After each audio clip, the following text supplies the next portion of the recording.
Hello students, welcome back to your geography class. So I know you all have been preparing for SEA and then now next week you all are going to be having a multiple intelligence assessments. So you all are already busy. So we are going to keep the studies and homeworks a little light. But doesn't mean we don't really do things. So what we will do is we will be doing long question and answers today. So we will do it during the class time. Sit with your textbooks, pencils, okay? Sit with your textbook and pencils, and in case you're using a highlighter or a colored pencil or a colored pen to mark, you can use that also. In case you're using sticky notes, you can use your sticky notes. Whatever you are taking to make markings in your textbook, you can use that. Okay, so we will sit with your textbook with the second chapter, that is physical features, and we are going to mark some question and answers over there. All right, so let's begin. Okay, so we're going to do long question and answers today. And the first question is give a comparative account of Andaman, Nicobar Islands and Lakshadweep Islands. I repeat, give a comparative account of Andaman and Nicobar Islands and Lakshadweep Islands. I'm going to give you all a good 30 to 45 seconds to search for your answer. In case you find that time less, you have the liberty to pause the video till you complete finding your answer and then continue.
All right, now we go to the answer for this question. So Lakshadweep Islands, they lie in the southwest of India and in the Arabian Sea. They lie close to the mainland of India. They are scattered and form a circular shape. They are formed by the deposition of coral reefs. So they are also called coral islands. Since they are formed by polyps, their formation is very slow. Andaman and Nicobar Islands now. The Andaman and Nicobar Islands, they lie in the southeast of India in the Bay of Bengal. They lie far away from the mainland of India. They are elongated and they form an arc shape. They are formed by the volcanic eruptions. They are continuously increasing as they are formed by the volcanic eruption. Okay, so you can mark these in the textbook, and in case there is a part which is missing, you can always fill it up. So you will just have to write one or probably two lines. Mark these answers in your textbook. We go to the next question now.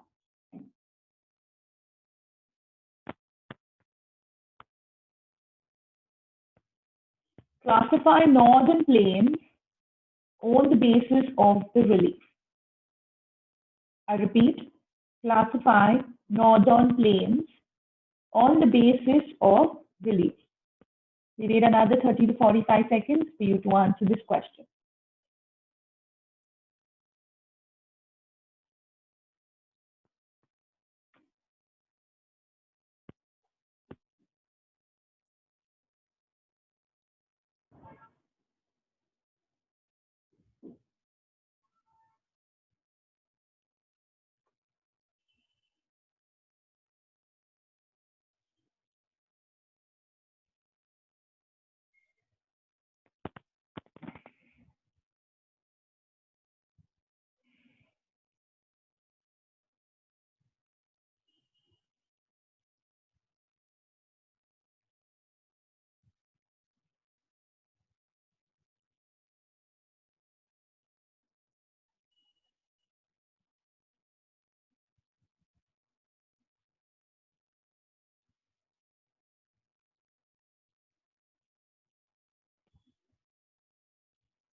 All right, let's look at the solution.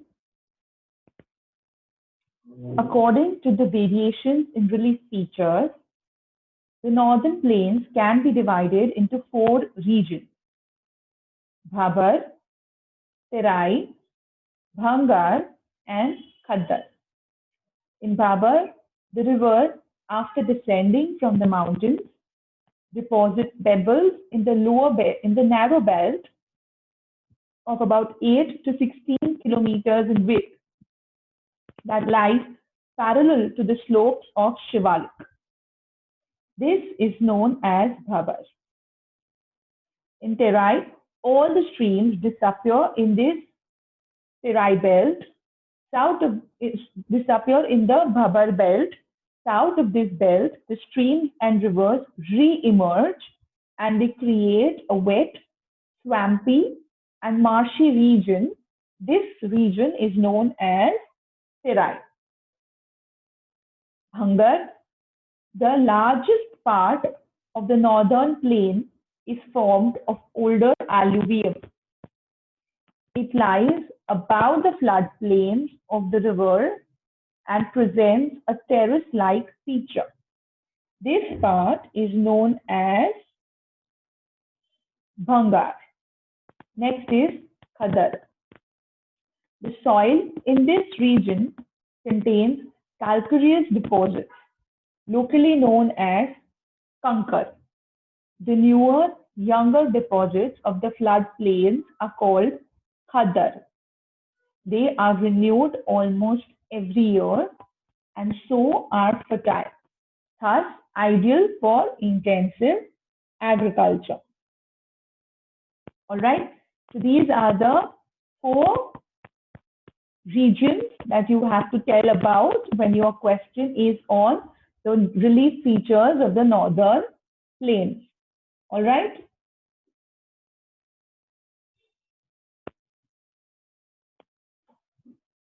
Next question.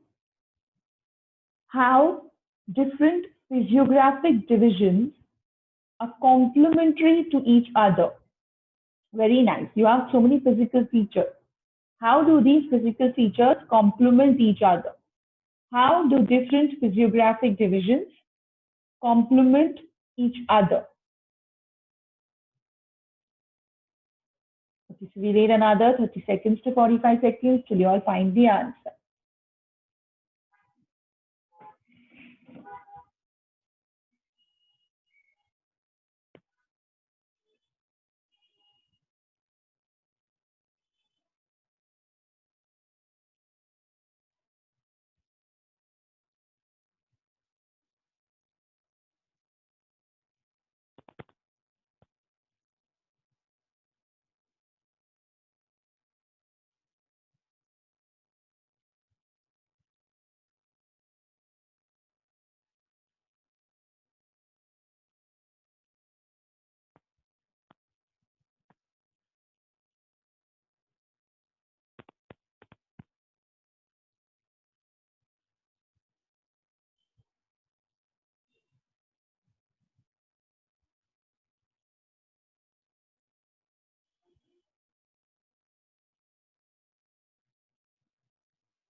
Okay, let's look at the solution. The Himalayan mountains, they are a major source of water and forest wealth. They act as a barrier to the winds and so help in bringing rainfall. The northern plains, they are the granaries of the country. They provide the bare essentials for the early civilization. They provide the base for the early civilization and they generate food through its agriculture. The Peninsula Plateau is a storehouse of minerals which plays a crucial role in the industrialization of the country. The coastal plains and the island groups provide sites for fishing and port activities. Hence, each region complements the others and makes the country richer in its natural resources. So, here you are showing how these physical features complement each other. Okay. Next question. Distinguish between Eastern Ghats and Western Ghats. I think I had told you all to do this in your notebooks. So you all can open that and cross-check.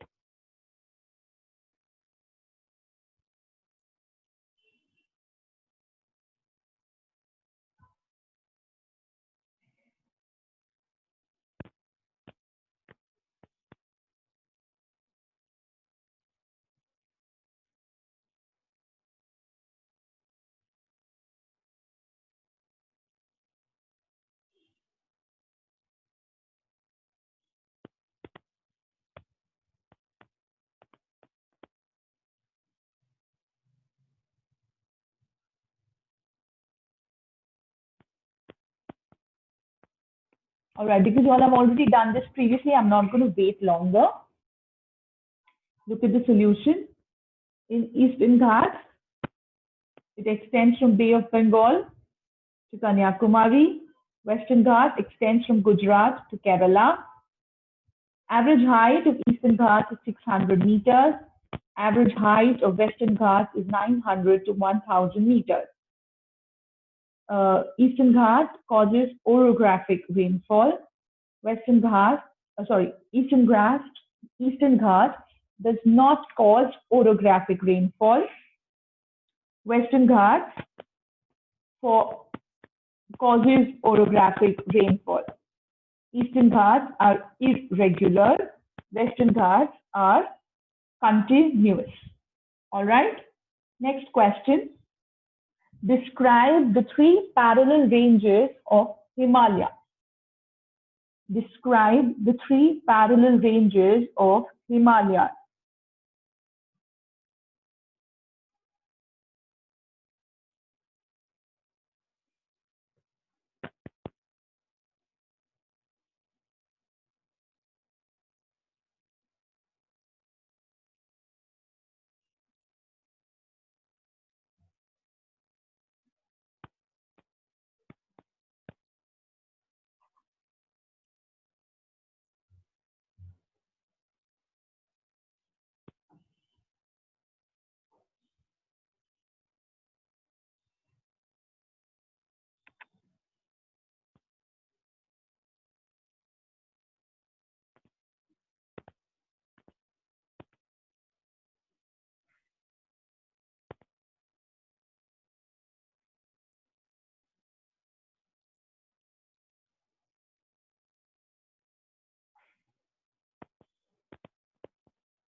Okay. That was the last question. And instead of looking at the solution, yeah. Okay, this is a long answer, the longest amongst all that we've done. Himadri, The northernmost range is known as the Great or Inner Himalayas or the Himadri. Three names, okay? Greater Himalayas, Inner Himalayas, or Himadri. It is the most continuous range consisting of the loftiest peaks with an average height of 6,000 meters. The core of this part of Himalayas is composed of granite. It is perennially snowbound, and a number of glaciers descend from this range. Now we speak about Himachal. Himachal, the range lying to the south of Himadri, forms the most rugged mountain system. The ranges are mainly composed of highly compressed and altered rocks. The altitude varies between 3,700 and 4,500 meters, and the average width is over 50 kilometers. While the Pir Panjal range forms the longest and the most important mountain range, the Dhaula Dhar and Mahabharat ranges are also the prominent ones. This range consists of the famous valley of Kashmir, the Kangra and the Kulu valley in Himachal Pradesh. Shivalik, this is the third mountain range. Shivalik, they are the outermost mountain ranges of the Himalayas. They are called Shivalik. They extend over a width of 10 to 50 kilometers, and they have an altitude varying between 900 and 1,100 meters. These ranges are composed of unconsolidated sediments brought down by the rivers from the main Himalayan ranges located farther north. These valleys are covered with thick gravel and alluvium. The longitudinal valley lying between Lesser Himalaya and Shivalik are known as dunes: Dehradun, Kotli Dun, and Patli Dun. All right. So with this, we've come to the end of today's class. Now we are going to be doing more revision of these two chapters, and I'm going to just revise these two chapters all over with you all, reinforcing all the learnings that we have done. And you all can reread these answers later on just to go through it all over again. So till then, stay home, stay safe, take care, and keep learning. Thank you.